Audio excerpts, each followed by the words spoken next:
Welcome to The Real Story. I'm your host, Riley Lewis. Thank you for joining us.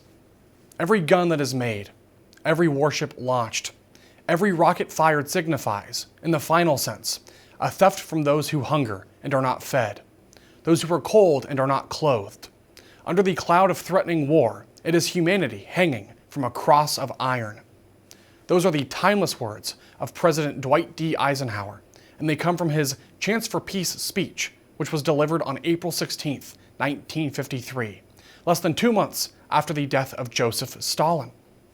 Born on October 14th of 1890, Eisenhower served in the U.S. Army from 1915 to 1953, and then briefly again in a ceremonial role from 1961 to 1969.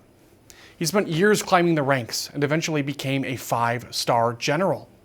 In World War I, he commanded a tank training center, was promoted to captain, and even received the Distinguished Service Medal.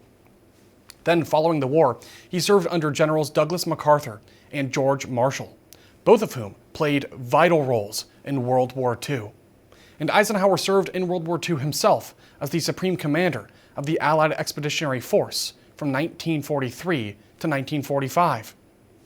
And after the Allies declared victory, he retired from the U.S. Army in 1948, just to briefly return to active duty in 1950. He then retired again in 1952 and went on to become the 34th President of the United States of America, serving from 1952 to 1956.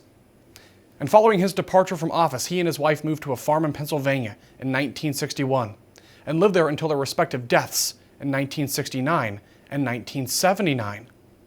Eisenhower clearly lived a remarkable life, and a whole lot can be learned from it. Not just from his actions, but also, more importantly, his insights. For example, he famously cautioned Americans about the dangers of the military-industrial complex in his farewell address on January 17, 1961. He also frequently spoke about the pursuit of peace and contrasted it with the brutality of war. In fact, he talked about peace as a precursor to true freedom. He advocated for peace. He promoted peace. And one time he even uttered the words, "I think that people want peace so much that one of these days government had better get out of their way and let them have it." Doesn't that really just say it all about him, his experience, and his philosophy? So for all of those reasons, he would certainly be part of the global effort to end the war between Russia and Ukraine. And speaking of those ongoing and historic efforts, here are the latest updates. Following President Trump's recent meetings with Russian President Vladimir Putin, Ukrainian President Volodymyr Zelensky, and the leaders of several European nations, U.S. and European military planners have started exploring security guarantee options for Ukraine moving forward in a post-war situation, according to U.S. officials who spoke to Reuters on Tuesday. The plans are tied to President Trump's pledge to assist in maintaining Ukraine's post-war security. And Pentagon officials are reportedly discussing how the U.S. could support this mission beyond sending more weapons to Kyiv, but also without putting boots on the ground. Trump, very wisely, has ruled out the option of putting American troops in Ukraine. However, he's open to providing air support, and other ideas about supporting the country might come to light in the coming days. But delving deeper here for just a moment, one proposed framework involves deploying European troops directly into Ukraine, operating under their respective national flags rather than a unified NATO banner, with the United States assuming command and control responsibilities from afar. And this interesting approach aligns with the theory that Europeans are better prepared to place personnel on the ground, while the U.S. could contribute through superior air capabilities, including advanced air defense systems, or even by enforcing a no-fly zone with fighter jets. Of course, these are only ideas, and everything is still up in the air at the moment. But another very important plan is actively taking shape in this regard. And that's a plan for Putin to meet with Zelensky directly. It's unclear when and where this meeting would happen, but White House Press Secretary Caroline Leavitt confirmed these plans in a press briefing on Tuesday. Following the encouraging conversations yesterday, President Trump spoke with President Putin by phone, and he agreed to begin the next phase of the peace process, a meeting between President Putin and President Zelensky, which would be followed, if necessary, by a trilateral meeting between President Putin, President Zelensky, and President Trump. As the president said, Vice President Vance, Secretary Rubio, and Special Envoy Witkoff will continue to coordinate with Russia and Ukraine to make this happen as soon as possible. Interesting. Very, very interesting. But now, with the next phase of the peace-building process underway, it's important to remember what is at stake right now. Millions of people in Ukraine have been displaced by the war. Both countries have taken massive damage to infrastructure and beyond. Entire communities have been reduced to ruin and to rubble. And on top of it all, some estimates say that more than 1 million people have been killed in total between both countries. This war is the largest and deadliest military conflict to hit Europe since World War II. And the only things that are standing in the way of ending it once and for all are Putin and Zelensky themselves, which means they have a very important choice to make. Would they rather end the war or have the war end them? Ultimately, they have all the power to save lives here, and it's up to them to decide what they care more about: survival or a chance at victory. Now, here with his analysis and reaction is Bronze Star recipient, Green Beret, and Congressman Pat Harrigan, who represents North Carolina's 10th Congressional District. Representative Harrigan, thank you for joining me. Riley, it's always great to be with you. Thanks for having me today. So I want to get your response to that big question we're all looking at right now. What is Putin going to choose? Peace or more war? And the same for Vladimir Zelensky as well. I thought that was an excellent monologue that you just had there, Riley, and I think you framed the problem set really well. But I think the real question here is, what is Europe going to choose to do?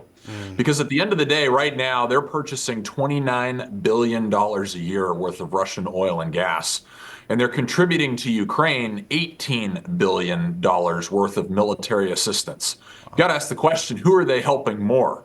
And I think as we dig in and really peel back the onion on this peace process, we're going to have to look at everybody's role and everybody's involvement in this moving forward, and which side are we actually really adding fuel to the fire on? I think that's the bigger question. That is, especially because there's a long backstory here regarding NATO expansionism, Western expansionism, and I'm not trying to justify anything or rationalize Putin's decision-making on the ground. However, if we really want peace, we have to be open. We have to talk about the truth about how we really got here. So I want your thoughts about that as well, because some people say this war was just unprovoked. It was almost random and just completely a blindside to Kyiv.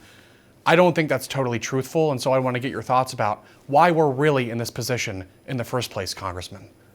I think we're in this position in the first place, and the timing is really interesting for this conversation because almost 4 years ago, we watched Afghanistan fall. That's the only reason that we're in this position, is because of absolute key strategic weakness that the United States put on full display for the entire world to see under President Joe Biden. Vladimir Putin said it himself in Alaska, this war never would have started if Donald J. Trump was president of the United States 3.5 years ago. I've been saying that for years, and it's nice to actually hear that coming from the aggressor's mouth himself. Yeah. I think that it's proof positive that if we continue to be weak, we're going to continue to fight. President Trump understands the only way that we get peace is if we earn it by being strong. So just to follow up on that very interesting observation, why didn't anybody in the Biden White House try to end this war before it spiraled out of control? We had a peace deal on the table less than 3 months after it got started, and Anthony Blinken, the then Secretary of State, basically opted for more war. I don't understand that. I think that was a horrible decision, but I'm genuinely wondering, looking back at it all, why did nobody in the Biden White House ever once try to end this thing and bring both sides to the table to discuss peace? It's a simple lack of leadership, and it started from the very beginning. Riley, I would argue even before the war, they didn't do anything to avoid the conflict. They told Putin we weren't going to do anything at all, and our allies weren't going to do anything if he crossed the border. Showed all of our cards. I mean, why on earth would you play the realpolitik of this that way? Really, you cannot comprehend the decisions that the Biden administration made. And they have absolutely set the world on fire. I've said it on this program, when America fails to lead, the world burns. We have earned this world that is burning right now. President Trump is doing the very best that he can do to put that fire out and lower the temperature of global conflict. But as you said in your monologue, it is now up to President Putin and President Zelensky to make that final decision. And I hope they make the right one. Same, completely. To look at all the bloodshed and destruction, to see all the civilians who've been caught in the crossfire, it's really harrowing and heartbreaking. And I've been asking this question for years now as well. What is the fighting doing for either side that talking wouldn't? I don't know. I'm still waiting for an answer to that question. But since we're on this note as well about national defense and security, I do want to pivot a moment to an article you have out right now, actually about this very topic, about bolstering America's defenses here at home. Since everybody's thinking about it right now, it's called From the Committee Room to the Battlefield, 17 Amendments that Strengthen U.S. Defense. I really want you to walk through this article of yours and talk to us about why this is extremely important, especially right now. Well, coming from someone who sits on the Armed Services Committee that has served, and I understand the consequences of the decisions that we make in Washington, the goal of getting the National Defense Authorization Act done, that is the large defense bill that happens every year that funds our military, the goal should not be just to get that bill done. The goal should be to set the conditions for our military to fight and win our nation's wars. And we've gotten that all backwards in Washington, D.C., and it's time that we get it on the right tracks. As President Trump has said, we have to achieve peace through strength and strength alone. That means we have to re-envision our military. We have to completely decouple our military industrial base from our greatest and most sophisticated strategic adversary that we have ever had in China. And we also have to continue to endeavor to come closer to India, because that is a fastest growing economic driver in the world. They've got 1 billion people there. They are right on China's doorstep. And we have got to get them on our side, not push them into the hands of China and Russia if we really want to see peace move throughout the world. And so I'm very passionate about those two things, making sure that we are self-sustaining with respect to our manufacturing capability here in the United States, but that we also have the proper allies across the globe that are working towards our strategic objectives. Completely well said. So with that being said then, what is step one to really transforming our own readiness and making sure that we're battle ready and capable if we should ever have to go there? Which I hope, of course, we do not, but what is step one for you, sir?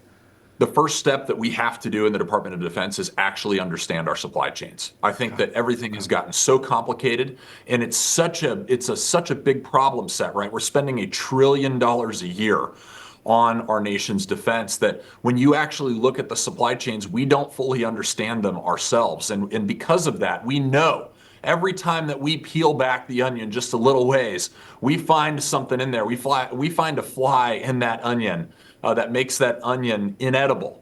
And we've got to understand that China is further infused into our supply chains than anybody could possibly imagine. And we have to extricate ourselves from that as quickly as we possibly can. And so that's step one, Riley. We've been focused on that with our focus on making sure that companies that aren't owned by the Chinese Communist Party aren't operating on our military bases, like GNC. But we've got to do more of that work, and we need everybody in Congress doing that work right now to make sure that this nation is secured. Not to go too far astray, but I do wonder, what is the reception to this idea from some of your fellow colleagues? Because the fact that we're so heavily reliant upon our biggest adversary is just so patently disturbing to me. And so I have to imagine there's a lot of support for what you're saying right now. There is, but there's also a lot of shock that it's gotten to the level that it's gotten to. And some people just, we all go throughout our daily lives and we're like, everything is fine. When in the background, if we're not paying attention to the details, no, everything is not fine. There's a back door that our adversary has into every little nook and cranny of our defense industrial base, and we have to absolutely lock those down. Okay, understood. Then, so bring this back then to Russia, Ukraine, China, just the whole geopolitical landscape right now. It seems like things are rapidly evolving. President Trump is ending conflicts left and right, and he's, putting forward this vision. I want to ask you about the future. How do you think we're going to be able to carry this mission forward once President Trump is out of politics? Because that's what I'm afraid of is I see President Trump right now. He represents a huge disruption to the status quo. It's long overdue and much needed. But I want to see that continue on even when he's out of politics. And I wonder, are we just going to go back to the status quo like we saw under Joe Biden and Kamala Harris? Or are we going to see real programmatic change that will be lasting and enduring? I want this progress to continue as well. And right now, President Trump is doing it through the force of his personality. But as you said, when President Trump leaves office, we enter a time of risk. I mean, Yes. we're hearing this, right? I'm hearing this from law enforcement in my district through their sources and intelligence that the cartels are just waiting for President Trump to get out of office. Our adversaries are just waiting for President Trump to get out of office. In many cases, our allies who are holding out on coming to a deal with President Trump on what the trade regime is going to look like are waiting for President Trump to get out of office. And so, look, we've got to be very clear-eyed about our pathway forward here. And the only way that we maintain this momentum is through strength. And if we can set the conditions for strength, we can set the conditions for the United States of America to endure beyond the personalities that are currently in office today. But we need everybody to understand the basic facts of reality and start rowing in the same direction. Understood. I just want to say, by the way, thank you for your time today and thank you for your service to this country and everything that you're doing in Congress to serve the American people and make this country the strongest it possibly can be. So truly, thank you, sir. It's an honor to do it, Riley. Thanks for having me. Coming up next, California is known as the place where common sense goes to die, but even still, a new law that the state is trying to pass will blow your mind. We've got an expert panel on to discuss, so stay tuned for more details after the break.